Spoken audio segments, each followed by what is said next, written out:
시작하도록 하겠습니다. 먼저 두 분 서로 소개 먼저 부탁드릴게요. 안녕하세요. 저는 강원대학교 문화예술공과대학 에너지자원공학과의 교수로 있는 백관조입니다. 뵙게 돼서 반갑습니다. 네. 네, 안녕하세요. 저는 한국기후변화연구원 원장 김상현입니다. 반갑습니다. 네, 반갑습니다. 네. 이번 주제는 신재생 에너지잖아요. 저희가 화석 에너지의 고갈 문제와 환경 문제에 대한 중요성이 많이 언급이 되면서 신재생 에너지에 관심이 높아지고 있는데요. 이렇다면 신재생 에너지의 정의가 정확히 어떤 것일까요? 사실 그 신재생 에너지라고 하는 용어가 나오기 전에 지금도 사용하는 용어입니다만 원래 그 대체 에너지라고 하는 용어를 좀 많이 썼습니다. 그러면 그 대체 에너지라고 하는 것은 우리가 잘 알고 있듯이 기존의 그 화석 연료, 그러니까 석탄이나 석유나 천연가스를 대체할 수 있는 어떤 새로운 에너지원이다 해서 대체 에너지 용어를 썼습니다. 그런데 거기에는 이제 당연히 원자력이 포함이 되는 거죠. 그러다 보니까 이제 최근에는 이제 원자력하고 또 구분을 해서 신재생 에너지라고 하는 용어를 사용하고 있습니다. 그래서 신재생 에너지는 신에너지하고 그다음에 재생 에너지 이렇게 이제 두 가지를 합쳐서 부르는 용어입니다. 요즘 대체 에너지로, 그러니까 석탄, 과거에 석탄 화석 연료 기반으로 해서 우리가 전기를 많이 썼죠. 그래서 석탄 에너지 기반인데 이건 한정 자원이잖아요. 그래서 지금 과거에는 이제 한정 자원을 대체할 것이 뭐냐 해가지고 찾아서 이제 재생에너지, 이제 태양, 풍력 이런 거를 많이 개발을 했는데 지금 개념이 약간 바뀌어졌죠. 이게 한정 자원 때문에 하는 게 아니라 기후 변화라는 우리 그 숙제를 놓고 하다 보니까 온실가스 감축을 해야 된다. 그래서 온실가스 감축을 배출을 안 하는 에너지원으로 신재생 에너지가 급부상하게 됐죠. 그래서 과거에는 이제 원자력도 사실은 이제 온실가스 배출을 안 하는 그 에너지지만 또 다른 환경 문제도 있고, 그래서 그 원자력이 좀 요즘은 주춤하고 있고, 그다음에 그 기존의 그 한정된 화석 연료 대신 풍력, 태양광, 그다음에 새로운 에너지, 신에너지라 하죠. 그런 것들이 많이 부각되고 있습니다. 그래서 과거의 대체 에너지하고는 좀 많이 차별화되고 있습니다. 이런 신재생 에너지에는 어떤 자원이 디테일하게 어떻게 있을까요? 신재생 에너지는 우리나라의 그 법령으로 신에너지하고 재생에너지 이렇게 두 가지로 구분을 해서 각각 정의를 하고 있는데요. 재생에너지의 경우에는 이제 아시다시피 이제 태양 또는 그 물, 또는 바람, 또는 그 지열, 또는 바이오, 폐기물 이런 것들로부터 우리가 얻을 수 있는 에너지를 이제 재생에너지라고 얘기를 하고요. 신에너지라고 하는 것은 이제 수소에너지나 또는 연료전지 또는 그 기존의 화석 연료를 가스로 만든다거나 또는 액체로 만드는 그런 형태의 그 에너지를 신에너지로 이렇게 이제 그 법령에서 규정하고 있습니다. 실제 신에너지하고 재생에너지가 요즘 최근에 기후변화 때문에 이제 활용되는 정책에도 많이 반영되고, 요번에 정부에서 발표한 우리 2050 탄소 중립에도 대거 들어가 있습니다. 신에너지, 재생에너지. 그래서 그 중에 대표적으로 이제 그 신에너지 쪽 분야 보면은 이제 액화수소, 그러니까 우리 강원도는 액화수소라지만 수소 분야, 거기서 이제 또 메탄 계질한 수소 생산 시설, 그다음에 수소 모빌리티 사업들, 그다음에 또 하나가 이제 마이크로파 토치를 이용한 플라즈마가 있습니다. 플라즈마 번개. 그것도 신에너지 부분의 가스화 시설이기 때문에 그것도 신에너지에 들어가 있고. 이건 맞는 말인지 모르겠습니다. 인공태양도 신에너지의 부류에 들어가는지 모르겠어요. 또 인공태양도 있고. 재생에너지는 여러분들이 많이 아시는 풍력, 태양광, 소수력, 그 다음에 수열 에너지까지 포함해서 재생에너지로 볼 수 있습니다. 그리고 바이오매스, 이것도 재생에너지 부분으로 들어가고, 그 정도로 분야가 이제 재생에너지와 신에너지가 구분된다고 볼 수 있습니다. 원장님 아까 말씀하신 신에너지 중에 플라즈마라고 하는 게 있잖아요. 이게 좀 다른 일반인들한테는 좀 생소한 단어인 것 같은데 혹시 어떤 건지 좀 자세하게 설명 부탁드릴게요. 쉽게 표현하면은 저 번개라고 이제 상상을 하시면 됩니다.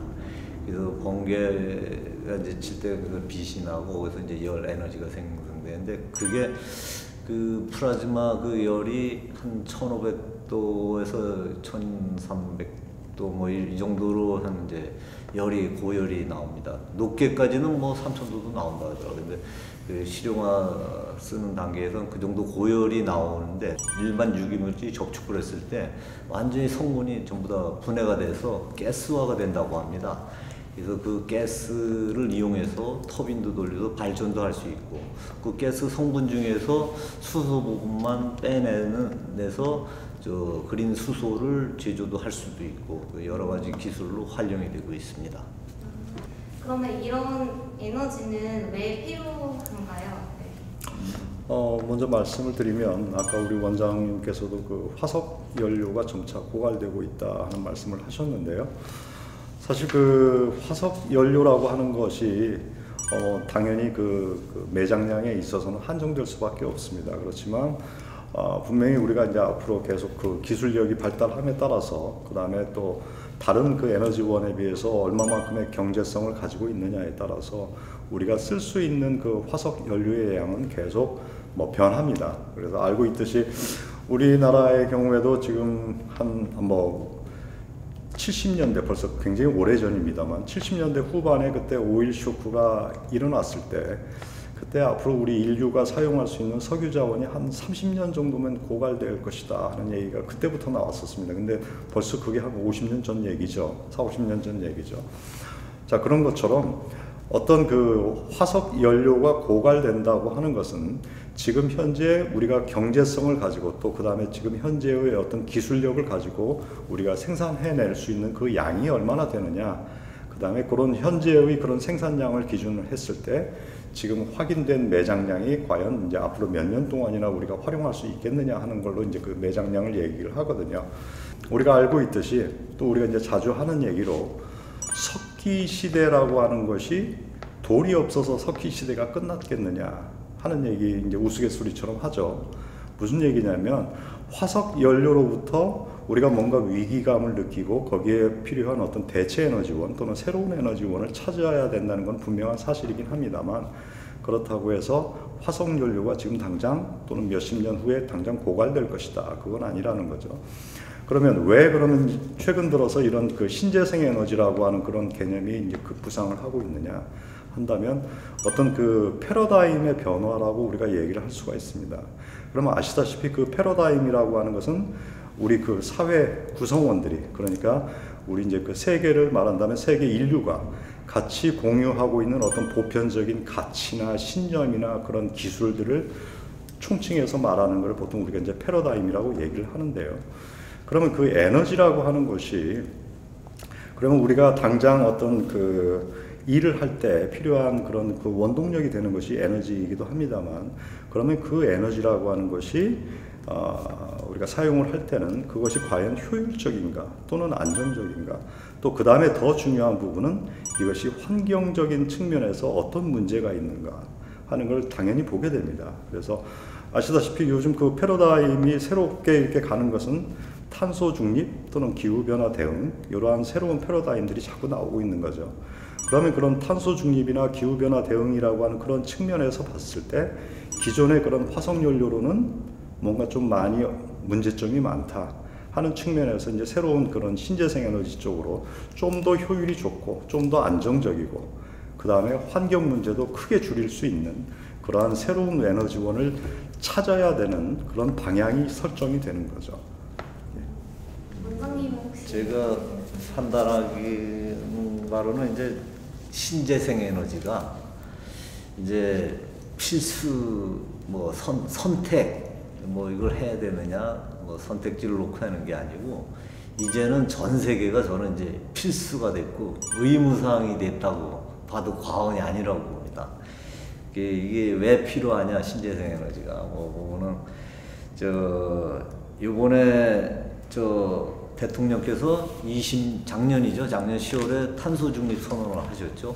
그리고 나서 우리나라 정부에서 후속 조치로 해서 탄소 중립위원회를 만들고 요번에 며칠 전이죠. 10월 18일 날 그 탄소 중립 시나리오를 심의 의결해서 발표를 했어요. 이제 그리고 그 내용은 11월 1일 날 개최되는 영국 글래스고에서 개최되는 그 기후변화 당사국 총회가 있습니다. 전 세계 각국이 모여서 하는데 그 총회 때 우리 국가 목표를 이렇게 잡았다. 이 시나리오 내용을 갖다가 그 계획을 보고하고 있습니다.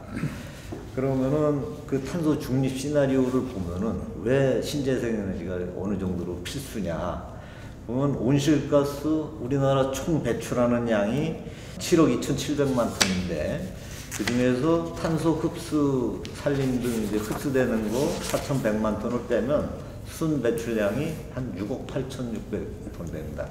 그럼 그 중에서 저 에너지 분야 쪽이 차지하는 온실가스 배출하는 게 한 40%가량 됩니다. 상당히 많은 부분이죠. 그래서 우리가 2050년까지 탄소 중립, 제로, 온실가스 제로로 하겠다는데 가장 큰 부분을 차지하는 이 신재생 에너지 분야를 절감하지 않으면은 안 되게 돼 있어요. 그리고 이거는 과거에는 선택지였는지 모르지만은 지금은 각 국가가 파리 기후변화 협약 체계로 들어가고 나서는 국가 목표를 각자들 제출하게 돼 있고 그거를 수행을 해서 1.5도 이하로 낮추자. 그걸 서로 협약을 한 상태예요.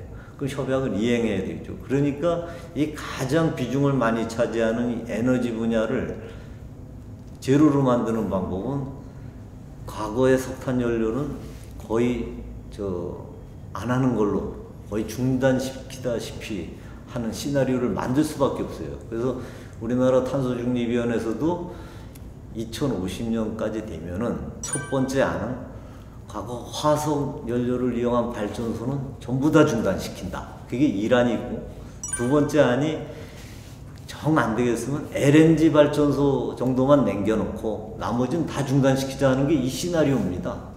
그럼 여기서 과연 뭘로 전기를 만들어낼까요? 그럼 신재생에너지밖에 없습니다. 그러니까 이거는 선택이 아닌 필수이고 의무라고 저는 생각하고 있습니다. 화석 연료 대신 전기를 만들어내는 데는 신재생 에너지다 하는데 신재생 에너지랑 재생 에너지가 결합이 되어 있다고 했잖아요. 여기 두 가지 혹시 차이가 있다면 어떤 게 있을까요? 먼저 그 재생 에너지라고 하는 것은 뭔가 뭐를 자꾸 재생을 해서 다시 만들어낸다는 의미보다도 그 공급원이 끊임없이 이렇게 계속 지속적으로 공급된다는 의미에서 이제 그 재생에너지라고 하는 표현을 이제 쓰는 거고요. 대표적으로 이제 그 태양광 또는 태양열과 같은 우리 지구가 태양으로 받고 있는 그런 에너지를 활용을 해서 그거를 이제 그 원료로 해서 어떤 그 태양 전지나 또는 그 태양열에 의한 어떤 그 생산을 하는 그런 에너지원을 이제 재생에너지의 이제 그 대표적인 것이 되겠습니다. 그리고 그 바람을 이용한 풍력 에너지도 마찬가지고요. 그런데 그 에너지원이 되고 있는 그러니까 결국 이제 태양이죠. 그래서 지구하고 태양이 존재하는 한은 계속 그런 그 공급원이 지속적으로 이어진다 하는 의미에서 이제 재생에너지라고 하는 말을 쓰고요. 우리가 또 생각해 볼 거는 뭐냐면 아시다시피 그 태양에서는 엄청난 에너지가 매일같이 생산이 되고 있습니다.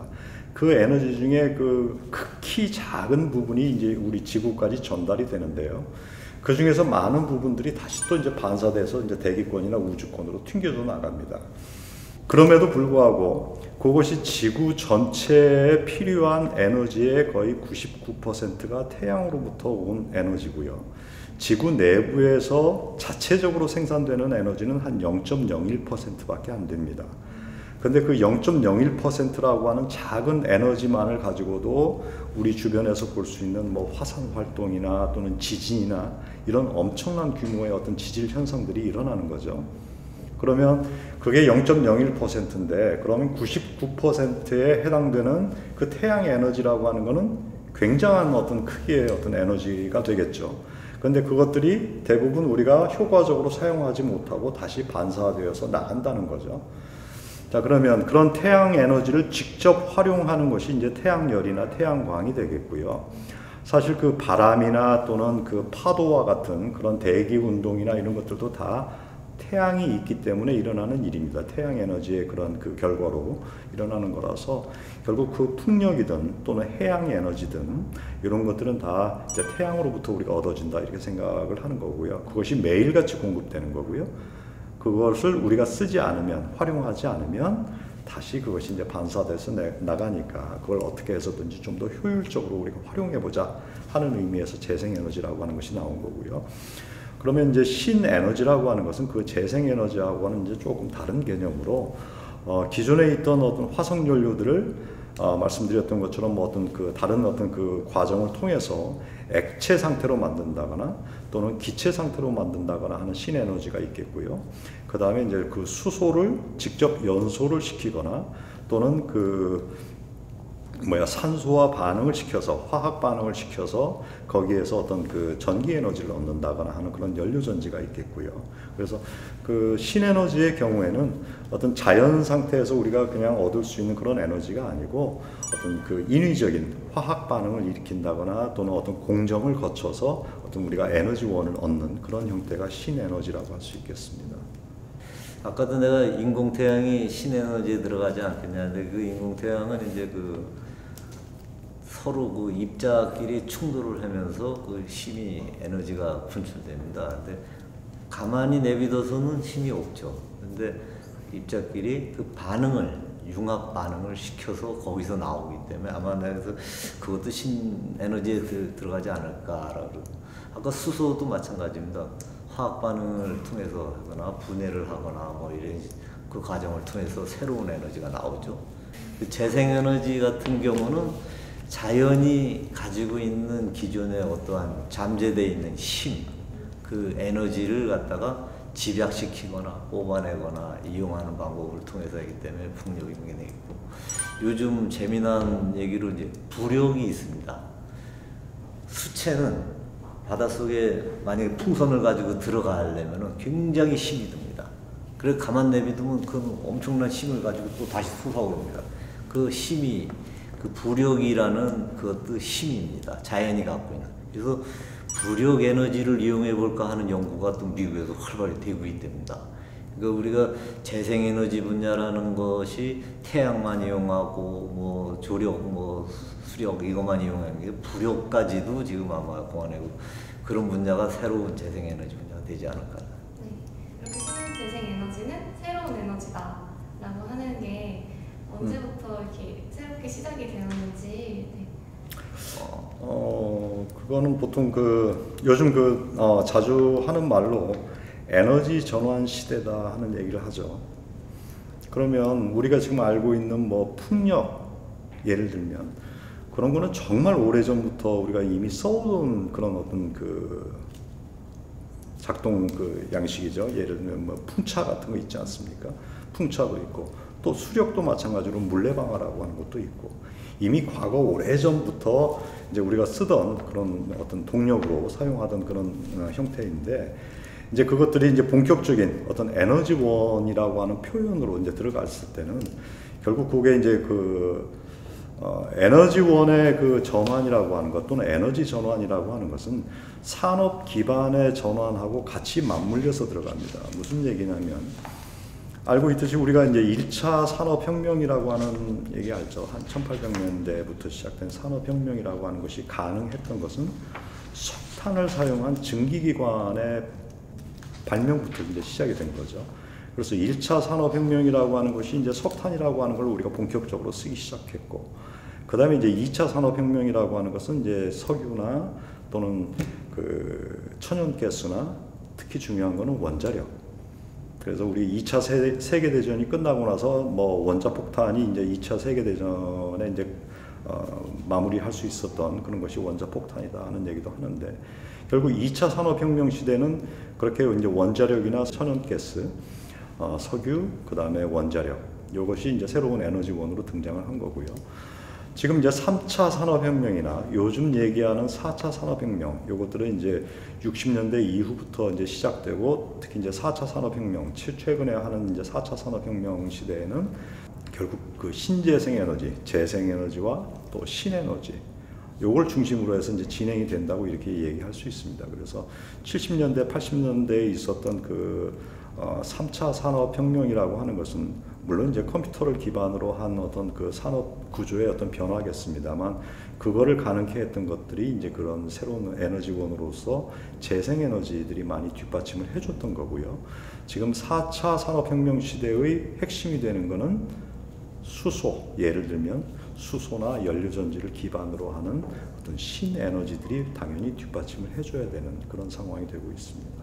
만들어진 재생에너지, 그 에너지를 가만히 내비두면 또 날아갈 수도 있습니다. 그래서 그걸 또 저장해 놓고 전기를 많이 쓰는 시간대 주는 게 아니고 필요한 곳에 적재적소에 주고 나눠서 주고, 그리고 이거를 원거리까지 이동하면 그게 효과적이냐 아니냐 이 차이를 놓고도 아까 말씀드렸듯이 교수님이 4차 산업혁명을 말씀하셨는데 그게 서로 맞물려져서 지금 그거를 저장해 놓고 그 다음에 효율적으로 적재적소하는 거를 사실 스마트 관리를 하는 기술이 있습니다. 그래서 그런 쪽의 기술도 많이 발달이 돼 있는 상태고, 그 다음에 앞으로는 원거리 이동을 안 하고 그 지역 가까이서 생산된 전기는 그 지역에서 사고 팔고 쓰고 남으면 저장하고 하는 분산형, 지역 분산형 전원이라는 것도 이제 앞으로 도입을 합니다. 그 정부에서도